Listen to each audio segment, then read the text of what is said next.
reflecting back on the journey, what were some of the highlights for you?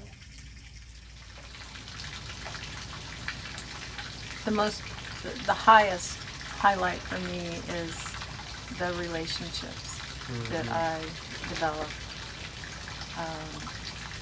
in awakening stage. Connecting in that kind of a safe space and sharing stories that really opens up the heart, giving and the receiving from the heart, not the ego, not the competitive mind, but the creative mind. And when that happens, that's a bond that is so powerful. And, I just think back on those people, the people in that group, and it just warms my heart. It just warms my heart. And I know those relationships, even if we don't see each other again, or maybe we don't even speak, it doesn't matter. It doesn't matter. All I have to do is think about those people, and I know we're connected in a very, very deep way. And that, for me, was wonderful. Writing out the stages of my life in increments of 5 years, that was a very powerful experience. Writing it, having to go back and really write down everything, then reading it, just reading through all those stages, and then recording it in third person and listening to it was transformational.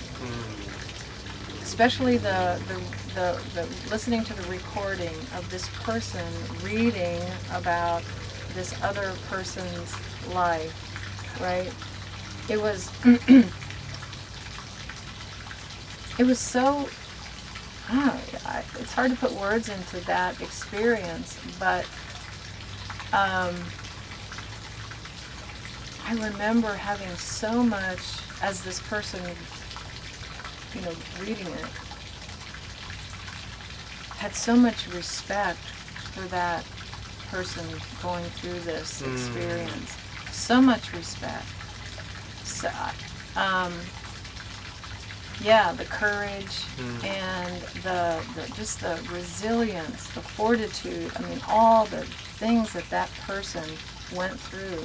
Wow. It really gave me an opportunity to see myself in a totally different light, and to honor all those different stages, the child in me, and then all the different stages as I went through life.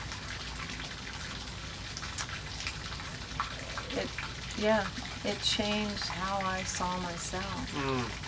I wasn't just me here in this moment, and all that stuff is gone. It's in the past. No, I became this big entity of all these experiences.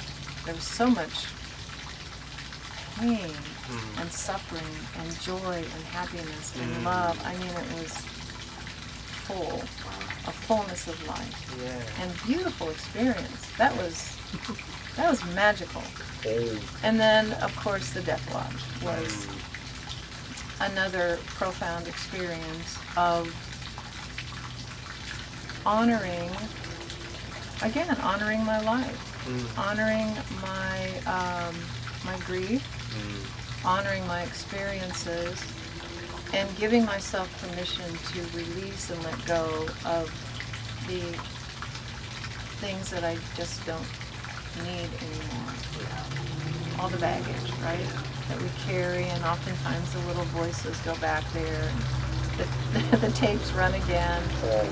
And it was really an opportunity to reflect on all of those things that I just don't need, or at that time didn't need anymore, right? But to do it in a ceremony, and I think that's something that's really lacking in our culture, is the richness and the importance of ceremony and ritual. So important. And going through the Death Lodge was transformational in that I acknowledged some painful experiences acknowledged them, but I invited them in, and I gave them a beautiful place of honor, right? A sacred place of honor. Went through a ceremony and thanked them for their service. Thanked them for what they brought to me. Sometimes you don't realize what they've brought until you can reflect on them, right? This is an opportunity to reflect. And then through that ceremony, offering them with love and gratitude to Mother Earth to purify and transform. So it's quite a journey. It's quite a journey. And nothing to be afraid of. Because there's so much love and so much support and guidance. But it's necessary work. Yeah. Thank you. You're welcome. Thank you too. Yeah.